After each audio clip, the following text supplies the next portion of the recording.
বিপ্লব, চেতনি, আমি অফিসে যাচ্ছি। এই রুমের যত কাজ আছে সব দুজনে মিলে শেষ করবি। আচ্ছা ভাইয়া। আমি অফিস থেকে এসে যেন দেখি সব কাজ শেষ হয়েছে। ওকে ভাইয়া, কোনো সমস্যা নেই। আমি অফিসে গেলাম তাহলে।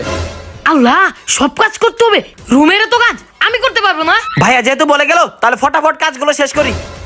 কিরে বিপ্লব, তুই কাজ করবি না? হ্যাঁ, তুমি করতে থাকো, তারপর আমি করতেছি। ওকে ঠিক আছে।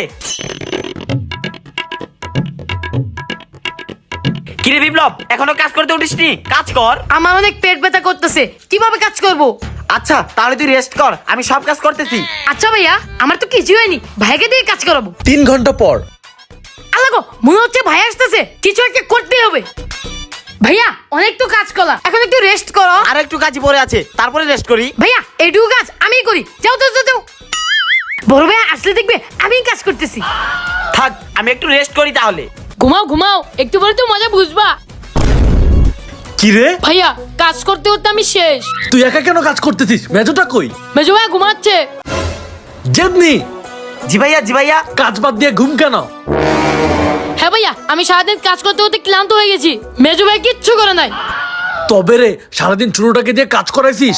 ভাইয়া ও সব মিথ্যা বলতাছে, সারাদিন আমি কাজ করছি। ভাইয়া, মিথ্যা কথা বলো না, সব কাজ তো আমি করলাম, তুমি তো ঘুমাচ্ছিলে। তুই সারাদিন এইটাই করছস তাই না? আজকে তো তোকে দেখে নিব। আবার এরকম করেছিস তো খবর করে দিব। বিপ্লব, তোকে তো এই জেতনি দেখে নেবে। পরের দিন আমাকে তাড়াতাড়ি অফিসে যেতে হবে। এই বিপ্লব, আমাকে একটা শার্ট এনে দিত আলমারি থেকে। আচ্ছা ভাইয়া, আনতেছি। বিপ্লব আলমারির কাছে আসতেছে ভাইয়ার কাপড় নিতে। আইডিয়া, এখন এই কাপড়গুলো ফেলে দেই। ভাইয়া, কাপড় ফেলছো কেন? দেখ, আলমারির ভিতরে একটা ইঁদুর ঢুকছে। ভাইয়া দেখি তো, কই দূর কই দূর। এটাই সুযোগ, ভাইয়াকে ডেকে আনি। ভাইয়া ভাইয়া দেখো, বিপ্লব আলমারিতে কি করতেছে। কি করতেছে কি করতেছে? চল তো দেখি। কি রে, তুই আমার কাপড় ফেলতেছিস কেন? ভাইয়া, এখানে ইঁদুর ইঁদুর। তোকে একটা টি শার্ট দিতে পারেছি দেখে তুই এমন করবি? বিপ্লব, এবার মজা বুঝ, আমাকে তো সরব করেছিলি তাই না? ভাইয়া, আমি নিশ্চয়ই দেখছি, ওই ইচ্ছে করে তোমার কাপড় ফেলে দিচ্ছিল। তবে রে, তুই এগুলা করছস? না না ভাইয়া, আমি ওগুলো কিচ্ছু করিনি। আমি নিজের চোখে দেখছি তুই আলমারি থেকে কাপড়গুলা ফেলতেছিলি। আজকে তো তোর খবর আছেই একদম। না, তোকে কোথাও যেতে দিব না। ভাইয়া, তুমি আমাকে কোথাও যেতে দাও না। দেখ, ভাইয়ের জন্য কোথাও যেতে পারি না। কিরে, কি হয়েছে তোর? ভাই আমাকে পার্টিতে যেতে দিল না। থাক, তুই একদম টেনশন করিস না, আমি ব্যাপারটা দেখতেছি। ভাইয়া, তুমি ছোটকে কেন যেতে দিচ্ছ না? তোকে কৈফিয়ত দিতে হবে।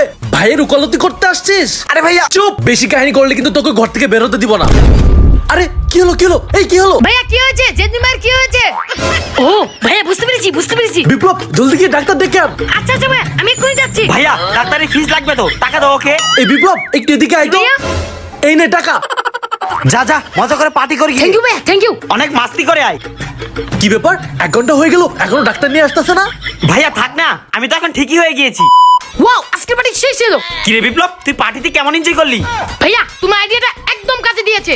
আইডিয়া? কিসের আইডিয়া আবার? ভাইয়া, তুমি যে মাথা ঘুরানো অ্যাক্টিংটা করলা, সেই ছিল। দেখতে হবে না, আইডিয়াটা জেদনির। কি, তোরা দুজনে আমাকে এভাবে ঠকাইলি? আজকে তো তোদের রক্ষা নেই।